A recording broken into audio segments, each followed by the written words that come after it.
Hello guys, I hope everyone is okay. In this video vlog, I would like to bring up a quite interesting conversation, and is how to stay active, professionally speaking, during your undergraduate experience. I know a lot of you might have already worked, or you're already, having experiences with volunteering, with um, whatever your hobbies are, for example. But it's just I think a good idea to make you aware and to make you think that you do need to. It's important that you do bear in mind that it's important to stay active during this next 3-4 years of your life, because a lot of companies, a lot of the things that you will be applying for in the future, they will ask for previous experience, some sort of experience. So in the first place, I suggest you try complete our Red Award, which is a certificate that our university provides, employment certificate, that proves your disposition to work. And in the second place, I suggest that I know it might sound a little bit like a cliche, but please do engage with the community. I'm working right now, that's one of my main jobs right now, on trying to build more engagement between the university students and the community. Be involved, stay active on current issues, especially after the pandemic. There's been massive impacts on a lot of groups in our societies. Try to apply for volunteering roles. There's so many ways of helping, not just the typical stereotypical image that we have of volunteering. Is not an effort. It's not an effort. I think you need to try to open up your mindset and try to see more, try to see ahead and further beyond what surrounds you, not just university, having fun, getting drunk, getting to know more people, boyfriends, girlfriends, and these typical young things. Try to go further than that. Do you know what I mean? University is way more than that. There's so much you can take out of this experience. So I know first year might be a little bit of everyone's trying to get adjusted, you're just trying to have fun, see what's going on, da, da, da, da. But second year, once you're already established, I think it's nice to look into these options. Third option is internships. There are different types of internships. You have paid internships and non-paid internships. Both of them, you can do them between 1 and 6 months, and then you have the industrial placement, which is 12 months.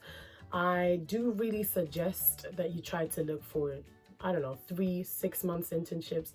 A lot of them are full-time, so obviously, for example, from April, which is more or less exam period, to October, you're going to have more availability, because after exams you really don't have anything to do. It's just summer, and you can really use that time for that. But during the rest of the year, a full-time internship is very complicated because you have class. But there's a lot of part-time internships. People get a lot of times very focused on industrial placements, but you also have those half of the year internships, and they're very nice for you to try to discover a little bit what do you like, what you're studying really, your passion, exactly what area would you like to work in.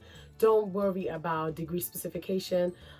Most of the companies don't require a specific degree. So a lot of them will ask you for a 2-1 in terms of grades, but as for the rest, don't worry, you can just try whatever field you want to. But obviously, again, you need to show transferable skills. That's why you need all of these options that I'm just suggesting you, because they need to see that you can prove, or you can demonstrate what they're asking for in some way or another, whether you learned it through volunteering, through a random job, or through an internship that's related to your course.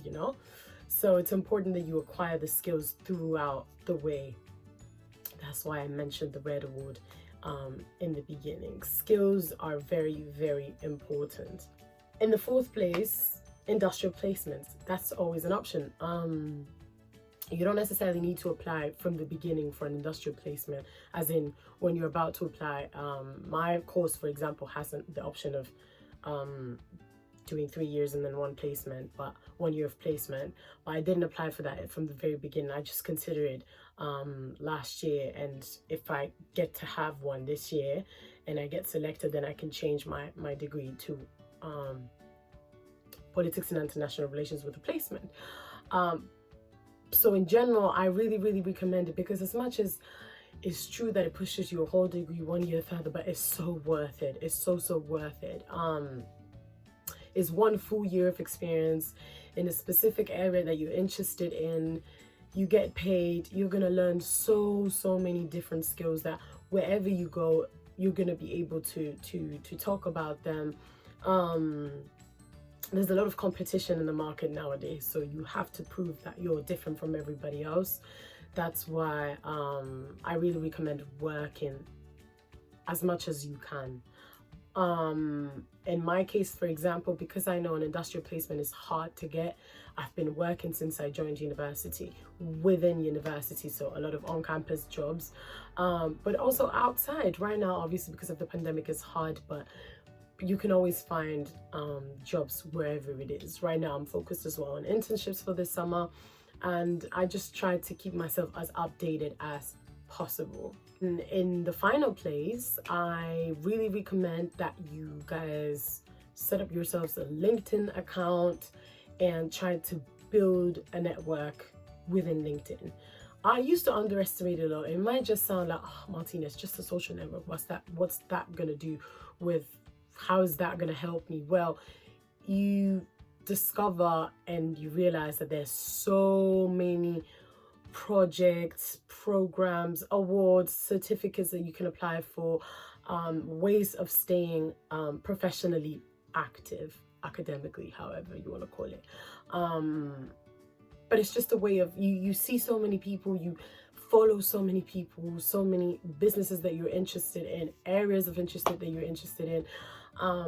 But then you realize, for example, right now I am trying to complete a certificate, I don't know how to call it, program, Excel program, yes, so Microsoft programs, because obviously a lot of companies, they need to see that you're updated on that.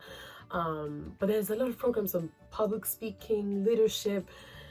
I don't know, it's way to not compare yourself with others in a bad way, but in a more enriching way. Yeah, it's good to see what others are doing, just to try to be there. And of course, you can always see, by seeing what everybody else does, you can consider more options, you get inspired. I've decided to go through a lot of things that I'm doing right now thanks to LinkedIn, because I see as well managers, directors from certain companies, organizations that I would like to be in, and I see the steps they followed, and it's a good point of reference for me, at least to start off. And obviously I'm just in my undergraduate, it's not, you know what I mean, I'm not there yet. So I think all of these steps are a good starting point, and I think they're good bullet points to consider. But yeah, just to let you know that it's very important what you do throughout this years. Try to get involved in societies as well. Try to show that you can do things that you're interested in having ambitions and objectives, and that's what the market is looking for.